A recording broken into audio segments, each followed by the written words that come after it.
Hey everyone, welcome back. Today we're going to be brewing two potions for one of my favorite movies, Harry Potter and the Half-Blood Prince. On the right we have one of the most difficult potions to make, Draught of the Living Death. One tiny vial of liquid luck for the student who in the hour that remains manages to brew an acceptable draught of living death.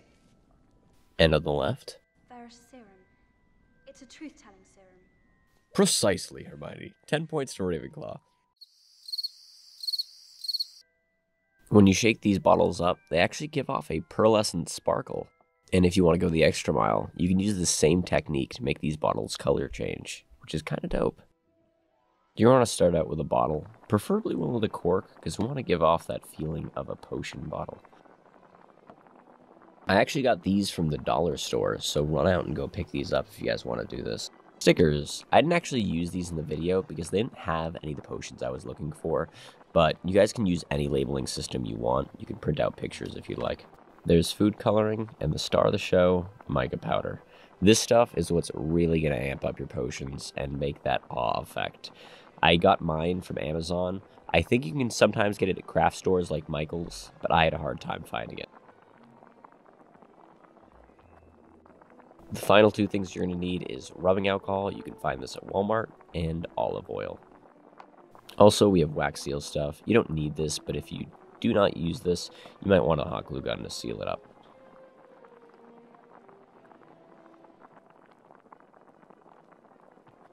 We're going to start out with a little bit of alcohol.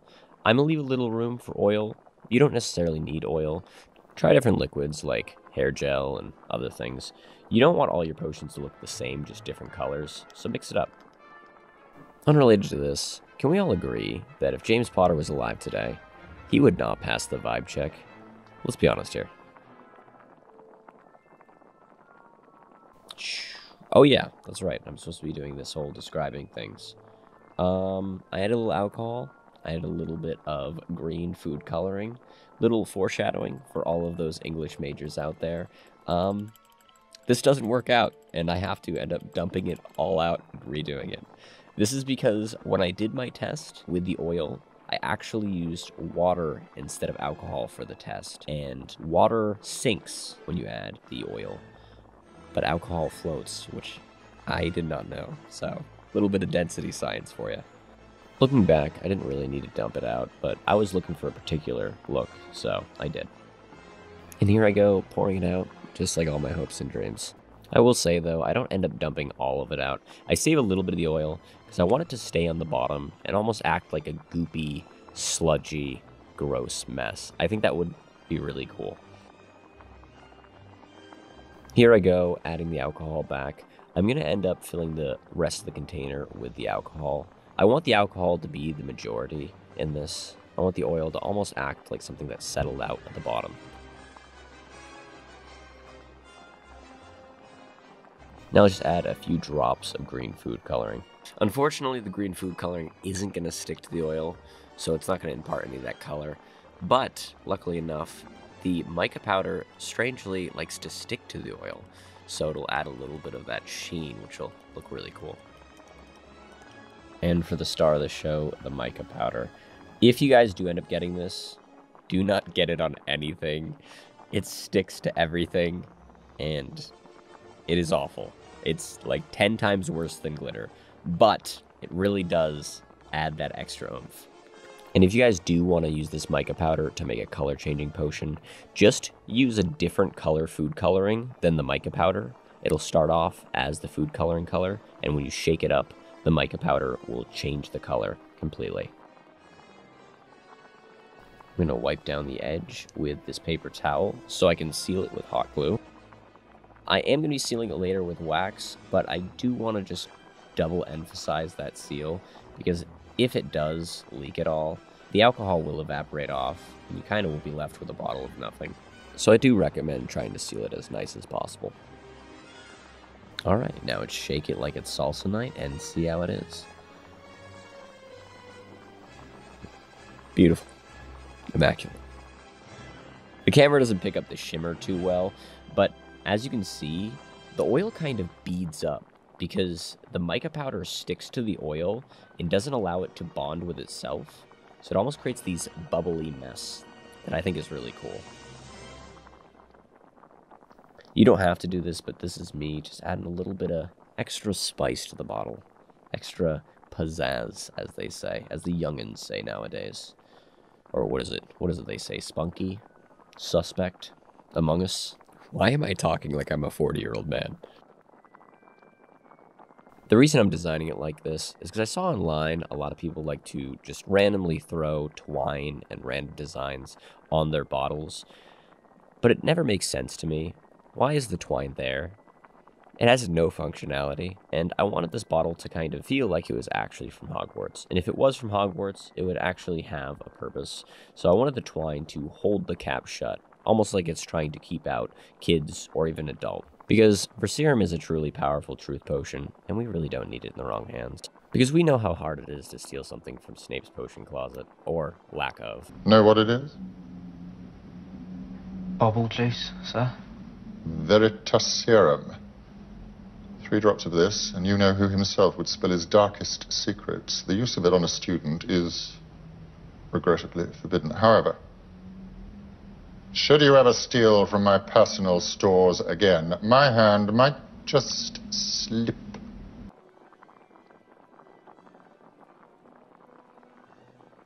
But right now, I'm just making sure all of the strings are all perfectly in place, not off-centered, because that will kind of mess with my head.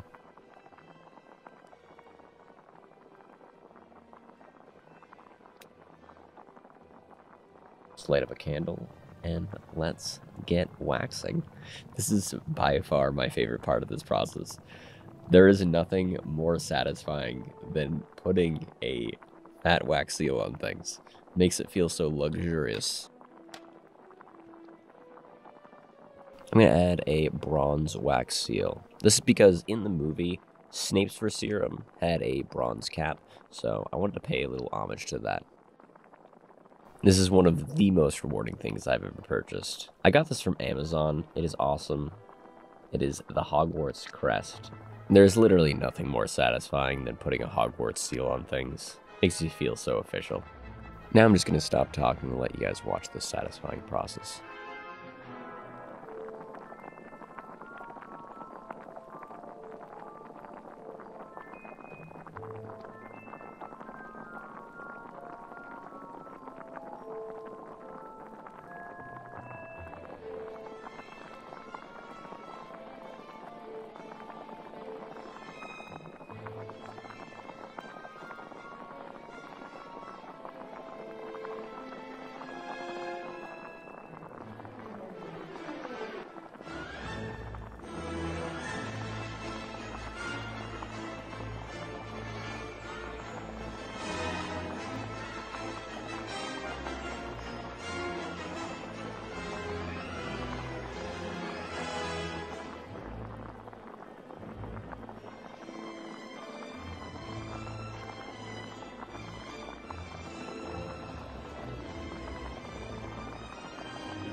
Now on to potion number 2, Draft of the Living Death.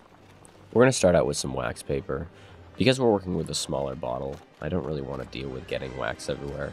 It is really annoying to clean up. And we are going to use some duct tape to hold it down. Doesn't seem to want to sit flat.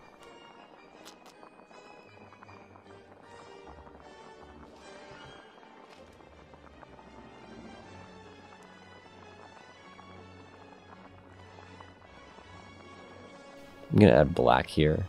I've learned after doing a little bit of research, the color of the seal for letters determined what the letter was going to be about.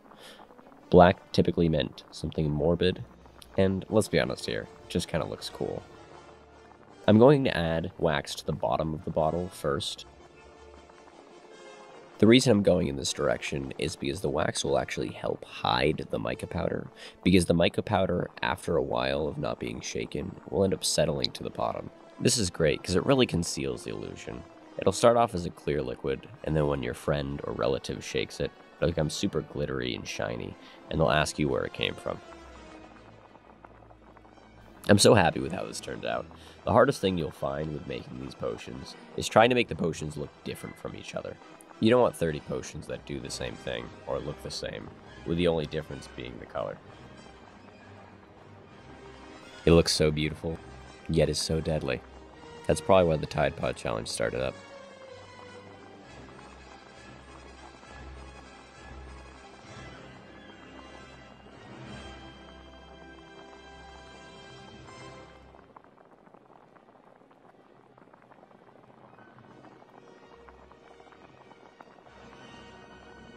And now let's add a second purple to really get that lilac color we've been looking for.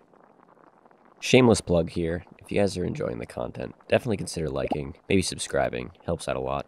We are going to be coming out with quite a few more Harry Potter videos, and moving away from the food videos that we've been doing in the past. So, I hope you guys enjoy it, and let's get back to the video. We got this little baby cap here that we're going to cover in hot glue. Now I'm just going to shut up again, and we can just vibe and watch the process.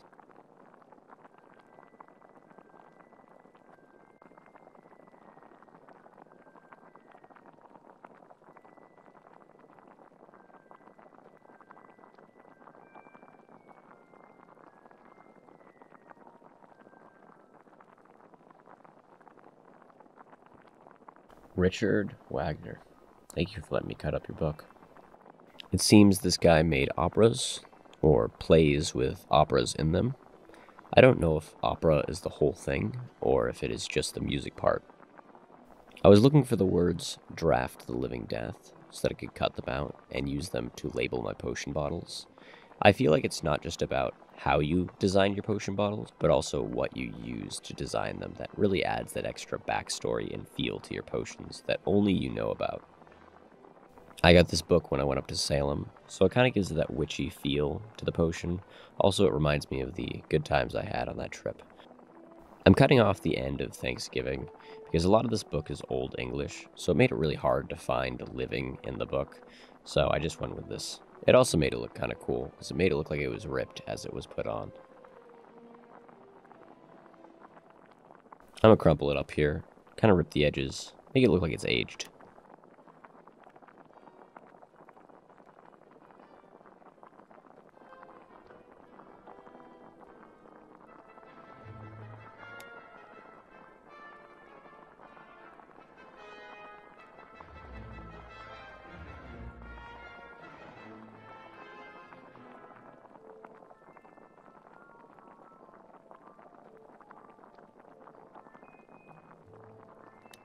I am so surprised throughout this entire process the papers didn't actually get burned.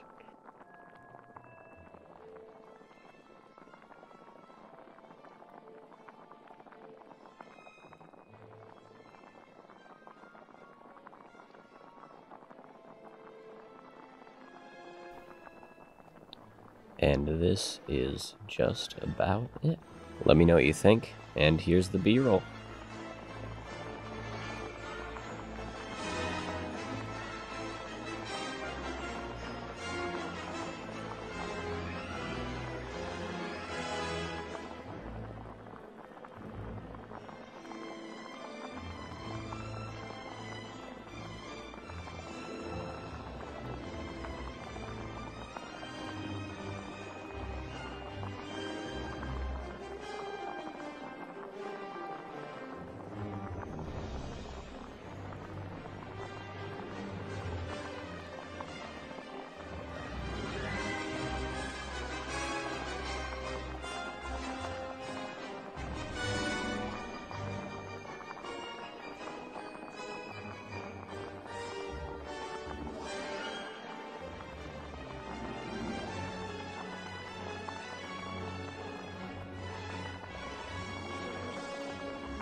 Thank you guys so much for watching the whole video. If you guys did enjoy it, maybe consider liking, subscribing, possibly hitting the bell notification.